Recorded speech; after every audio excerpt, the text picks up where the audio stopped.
Olá, galerinha, tudo bem com vocês? Guilherme Campos aqui, professor de Educação Física da Rede Estadual do Maranhão. E nessa aula de hoje, do nosso projeto Fique em Casa Aprendendo, nós iremos dar continuidade a essas aulas sobre os princípios do treinamento esportivo. Tivemos uma aula específica sobre o treinamento esportivo. Na aula passada eu falei sobre o princípio da individualidade biológica, onde nós aprendemos que para um indivíduo ele é diferente de outro. Então, se você quer treinar, você não pode pegar uma série do seu amigo lá, que está dando certo os treinos dele, e tentar fazer, porque você não vai estar respeitando esse princípio da individualidade biológica. Inclusive, eu trouxe até um exemplo na qual eu mostrei gêmeos univitelinos. Mesmo sendo gêmeos, sendo bem semelhantes, eles não podem executar a mesma série de treinamentos, porque existem alguns fatores que influenciam nesse indivíduo. Aí eu trouxe para vocês que pode ser o fenótipo, o ambiente e o treinamento também tem uma grande influência sobre este indivíduo. Então, sendo assim, cada série tem que ser feita para cada indivíduo. Hoje nós iremos continuar falando desses princípios. Eu vou falar sobre o princípio da sobrecarga de treinamento. Mas para falar do princípio da sobrecarga, eu vou falar também sobre o princípio da adaptação. Porque é muito difícil eu falar de um princípio sem estar ligado a outro. Então, eles estão sempre conectados uns com os outros ali. Então, eu não consigo falar de um sem citar ou sem estar falando de outro para vocês. Inclusive, existe um princípio dentro do treinamento esportivo que é o princípio da inter-relação entre os princípios, tá? Então, a aula está organizada dessa forma. Nós iremos falar sobre o treinamento esportivo, sobre os princípios do treinamento esportivo, as capacidades físicas, os tipos de adaptação, aí são dois tipos, tá? A adaptação aguda e a adaptação crônica. Aí nós temos o princípio da adaptação e o princípio da sobrecarga. Aí eu trouxe algumas questões aqui para nós resolvermos. Então vamos lá, vamos relembrar. Treinamento esportivo é o quê? É entendido como sendo um processo de adaptação a estímulos externos racionalmente organizados para alcançar um objetivo concretamente definido. E geralmente esse objetivo está relacionado com o aumento do rendimento. Aí quando eu trouxe esse conceito para vocês na aula passada, eu até falei que tem muito a ver com aquele planejar, periodizar e avaliar quando eu falei para vocês da questão da individualidade biológica. Então é um processo de quê? De adaptação que o corpo vai sofrendo de acordo com aqueles objetivos que são traçados dentro de um plano de treinamento. Eles são o quê? Racionalmente organizados. Nós podemos até falar aqui do conceitozinho de exercício físico, que é aquela atividade física que ela é planejada, que ela tem uma certa estrutura e que ela é repetitiva, certo? Aí eu sempre gosto de falar isso aqui para vocês para lembrá-los, aumento do rendimento das capacidades físicas do indivíduo. Não vamos confundir esse rendimento aqui com alta performance, tá? Com questão de alto rendimento, de atleta profissional, que tem um condicionamento, uma aptidão física elevadíssima ali. Nós estamos falando de indivíduos normais que praticam algum tipo de exercício físico com o objetivo de melhorar a saúde. Aí os princípios do treinamento funcionam como os norteadores do planejamento, execução, consolidação e controle da preparação de um atleta. Esse pode ser amador ou profissional. Eles incluem todos os aspectos e tarefas do treino, determinando o conteúdo, os meios, os métodos e a organização dos exercícios físicos. Então, os princípios do treinamento, eles estão dentro do treinamento esportivo e eles devem ser respeitados para que o indivíduo alcance o objetivo, para que não tenha falha nesse processo de evolução, da melhoria do rendimento desse indivíduo. Os princípios eles surgem com esse objetivo, nortear, ajudar, contribuir, fazer com que o profissional de educação física ele respeite esses princípios, com o conhecimento relacionado a esses princípios, ele respeite esses princípios e assim ele execute uma boa série de treinamento para esse indivíduo. Aí os princípios são quais? Já falei para vocês sobre da individualidade biológica. Nós iremos aprender hoje sobre a sobrecarga e a adaptação. Aí existe o da especificidade do esporte, existe o da continuidade, o da reversibilidade, volume versus intensidade. Nós iremos falar um pouquinho aqui sobre esse também nessa aulinha de hoje. Da variabilidade, acaba aqui entrando também um pouquinho da variabilidade e da inter-relação entre os princípios. As capacidades físicas, melhorar essas capacidades físicas aqui, ó, a velocidade, a agilidade, coordenação motora, equilíbrio, flexibilidade, força e resistência. Essas são as capacidades físicas do indivíduo. Aí os tipos de adaptação, faço questão de trazer isso aqui para que vocês entendam. Existem 3 tipos de adaptação: a aguda, a subaguda e a crônica. Mas vou trazer só 2 aqui para vocês: a aguda e a crônica. A adaptação aguda são mudanças que ocorrem nos sistemas fisiológicos durante a execução do exercício. É esperado aumento da frequência cardíaca, do débito cardíaco, da ventilação pulmonar e da temperatura interna em comparação ao estado de repouso. Coloca aqui uma imagem, ó. O atleta que está correndo aqui, o indivíduo está correndo olhando para o relógio. Ele deve estar com um frequencímetro aí, vendo qual é a sua frequência cardíaca no momento. O indivíduo, quando ele está paradinho, sem fazer nada, ele está com a frequência cardíaca dele lá, digamos, a 70 batimentos por minuto. Essa frequência cardíaca ela não vai se elevar quando o indivíduo for praticar algum tipo de exercício físico? Vai. Então aqui, digamos que a frequência cardíaca dele está a 160 batimentos por minuto. Então o corpo ele sofre esse tipo, como essa frequência cardíaca sobe, ele vai sofrendo uma série de adaptações para que tenha um aporte de oxigênio e esse indivíduo ele consiga ali praticar a sua atividade física. Claro que isso tem a ver com o nível de aptidão física dele. Eu estou só falando que as adaptações que vão acontecendo. Aumenta o fluxo sanguíneo, a capacidade respiratória de oxigênio. Ele vai começar a suar, que é para manter a temperatura corporal, para manter tudo isso em equilíbrio. Essas são as adaptações agudas. Elas acontecem o quê? Durante a execução do exercício. Professor, o que seria então a adaptação crônica? São mudanças morfofuncionais que ocorrem no sistema fisiológico a longo prazo, sendo dependente da somatória de todas as adaptações agudas e subagudas ao longo de um período de semanas, meses ou anos. Então aqui, ó, são mudanças morfofuncionais, já tem a ver com aquelas capacidades que eu falei para vocês ainda há pouco, quando elas sofrem algum tipo de alteração, quando elas são melhoradas, quando esse rendimento melhora desse atleta ou desse indivíduo, tá? Então, por exemplo, ele praticava ali, fazia 5 quilômetros e ele sentia um cansaço extremo. Digamos que a frequência cardíaca dele chegava ali a 180 batimentos por minuto. E depois de um determinado tempo, ele praticando o mesmo treino, com o mesmo estímulo, a frequência cardíaca dele chega a 160. A máxima. Isso significa o quê? Que o coração dele está forte, o coração dele está mais eficiente. Sofreu essa adaptação, essa alteração morfofuncional. Então aqui, ó, como eu falei para vocês, ó, sofre essa adaptação. Então aqui eu já falo de um princípio, que é o princípio da adaptação. Ao longo de um período de semanas, meses ou anos. Aqui, mais uma vez, eu falo de outro princípio, que é um princípio de quê? Da continuidade. Todo mundo que monta uma série de treinamento, o profissional que monta uma série de treinamento, ele tem o objetivo de fazer com que o indivíduo ele tenha uma certa constância no treino. Ele respeite essa continuidade para que ele tenha o quê? Resultado.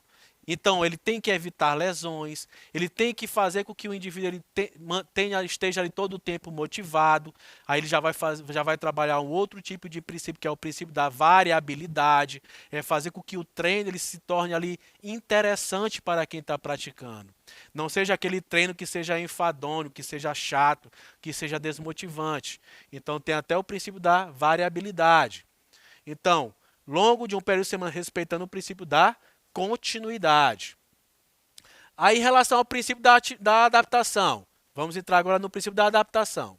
Nós temos o estímulo fraco, o forte e o muito forte. O estímulo fraco é o quê? Só excita, não é capaz de quebrar a homeostase. Homeostase é quando o nosso corpo ele tem todas as suas funcionalidades ali equilibradas, está tudo funcionando normalmente. Então o indivíduo ele começa a praticar algum tipo de exercício físico. Por exemplo, eu tenho um determinado nível de aptidão física, percebam bem aqui, ó, essa linha verde, é a minha aptidão física atual, digamos. E eu vou praticar uma caminhada, que no caso seria um exercício leve.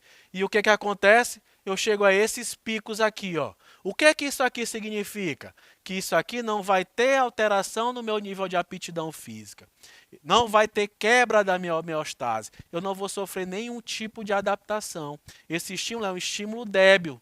Então, uma caminhada não é uma prática que seria adequada para mim. Por exemplo, como eu estou me dando como exemplo. Professor, o que seria esse SR? Sub-recuperação RS, recuperação simples. Explique isso direito, professor. SR é onde acontece aqui a síntese proteica, é onde o metabolismo ele trabalha, mesmo que em estado de repouso ele mantém ali a sua taxa de metabolismo elevada, tem um gasto calórico ali mesmo acontecendo. E RS é o quê? É uma recuperação simples, é onde o tecido muscular ele sofre um processo de recuperação.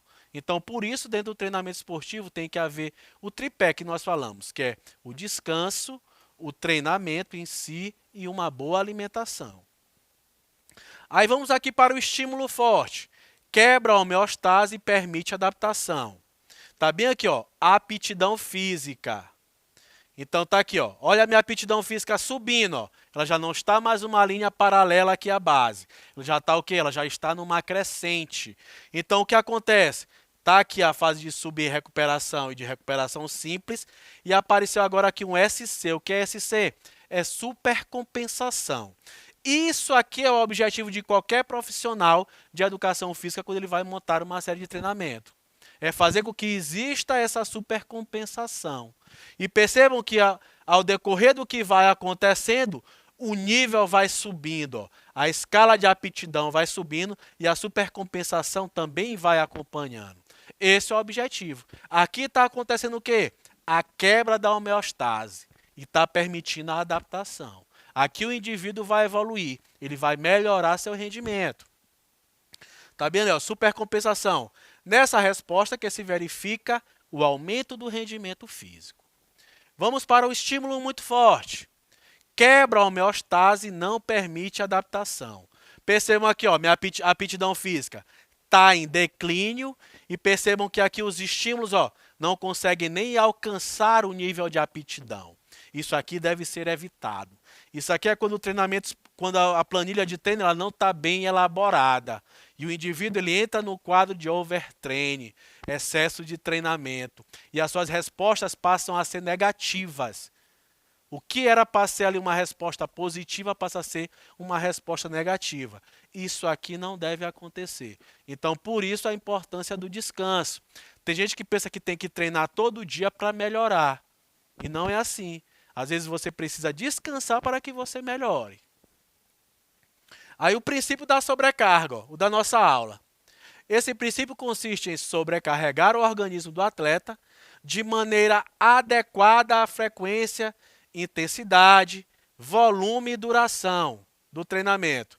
A sobrecarga deve ser individualizada e aplicada de forma progressiva ao longo do processo de treinamento. Então, tem a ver com a frequência, intensidade, volume e duração. Importante dessa sobrecarga, ela deve ser sempre o quê? Sempre individualizada. Lembra que eu falei para vocês que a gente não pode separar um princípio do outro? Aqui eu já estou falando do quê? Do princípio da individualidade biológica. Professor, e essa imagem aí? Esse é um dos princípios mais antigos que existem, tá? Vem lá desde a Grécia Antiga. Aqui diz que era um morador lá da Grécia, chamado Milon, que ele começou a carregar o seu bezerrinho. E ele fazia isso constantemente. Aí percebam na imagem aí, ó, que o bezerrinho ele foi crescendo até virar um touro, mas também percebam a estrutura física de Milon. Olha o que aconteceu. Ele também não foi melhorando, não foi ganhando massa muscular. Essa carga ela foi sendo aumentada, foi sendo trabalhada de forma contínua, respeitando a continuidade, e ele foi também evoluindo. Então, esse é o princípio da sobrecarga. Aí, como é que nós podemos trabalhar a sobrecarga? Aumento do número de repetições. Vamos lá. Está aqui essa senhorita aqui realizando uma rosca direta. Todo mundo conhece essa rosca direta. Como é que eu aumento esse número de repetições? Está aqui, ó, mesmo gesto motor. Percebam que ela não está mudando o gesto motor, vai ser sempre esse. Ela faz 3 séries de 8. Um outro dia ela vai fazer 3 séries de 10, sem alterar a carga, sem alterar peso. Digamos que aqui ela está com 6 quilos, 3 de cada lado, ela não vai alterar a carga, ela vai alterar apenas a quantidade de repetições. Vai aumentar o número de repetições. Aí um dia ela vai fazer 3 de 8, ela pode alterar também fazendo 4 de 8. Ó. Pode alterar também o número de séries. Mudar o número de séries e manter o número de repetições. Ela vai estar aumentando o volume, não vai? Tá aqui, ó, 3 de 8, 3 vezes 8, 24, 4 vezes 8, 32. Não aumentou 8 repetições a mais, e isso aconteceu, aumentando o número de séries. Aí aqui eu estou trabalhando, por exemplo, se nós formos falar das capacidades físicas lá, a resistência muscular localizada dela. Aumento da duração do treinamento, coloquei um indivíduo aqui correndo. Aí nós vamos ter aqui aumento da duração do treinamento, então tem a ver com o tempo, né? Então o tempo de 30 minutos, digamos. Esse rapazinho vai correr 30 minutos a 10 km por hora. Ele vai correr ali 5 km, digamos. E no outro dia, ou com determinado tempo, né, dependendo do nível de condicionamento, se acontecer aquela supercompensação daquele gráfico que eu mostrei para vocês ainda há pouco, ele vai correr os mesmos a 10 km por hora, a mesma velocidade, só que com um tempo maior de 40 minutos. Foi acrescido 10 minutos no seu treino. Então, eu não aumentei a duração do treinamento, aumentei, tem a ver com volume. Aqui tem a ver com a resistência muscular localizada e a resistência o quê? Cardiorrespiratória do indivíduo. Resistência muscular localizada de onde, professor? Dos membros inferiores, das pernas. Crescente de dificuldade. Está aqui, ó. Aqui eu já tenho a ver com o aumento da carga e a variação de estímulo. Tá aqui, essa garota aqui, ela está realizando um agachamento com 20 quilos. Numa outra oportunidade, ela já vai realizar esse agachamento com 25 quilos. Mas lembrando, isso aqui só pode acontecer respeitando aquele princípio da adaptação. O indivíduo ele tem que estar adaptado, esse estímulo tem que passar a ser débil, tem que ser um estímulo fraco, que é o estímulo fraco? Quando não acontece aquela quebra da homeostase. Então, não aconteceu a quebra da homeostase, já está sendo um estímulo débil, que não vai trazer melhoria do seu rendimento, não vai melhorar a sua aptidão física, a gente vai aumentando a carga. Aumento na velocidade da execução. Como assim, professor? Treinos intervalados. Vamos pegar aquele mesmo indivíduo lá que estava correndo a 10 km por hora e ele vai realizar treinos de tiro. Por exemplo, 10 tiros de 400 metros, vai correr 4 km, mais a 15 km por hora, por exemplo. Eu não variei a velocidade, eu aumentei a intensidade desse treino. Certo? Então, o que era de 10 foi para 15. Eu estou mexendo com o quê? Com a velocidade, eu estou mexendo com a intensidade desse treino desse atleta. Diminuição do tempo de repouso é uma outra variável também que pode acontecer em relação à intensidade. Está aqui, ó, o tempo de repouso. Você quando vai lá para uma academia, geralmente começa, ó, a cada série você tem 1 minuto de descanso. Aí o que vai acontecendo? Está aqui, ó, 4 vezes de 15, por exemplo, aqui na cadeira extensora. Você vai realizar 4 vezes 15 repetições com descanso de 45 segundos. É cronometrado, você tem que estar cronometrando, não pode estar mexendo em celular. Cronometra esse tempo e vai fazendo. Aí você vai ganhando essa aptidão, vai melhorando essa aptidão, o que acontece? Você vai, perceba que eu não estou mexendo aqui, ó, com o volume do treino, porque eu estou mexendo com a intensidade. Então eu não posso mexer com os dois ao mesmo tempo. Eu não posso mexer com o volume e com a intensidade.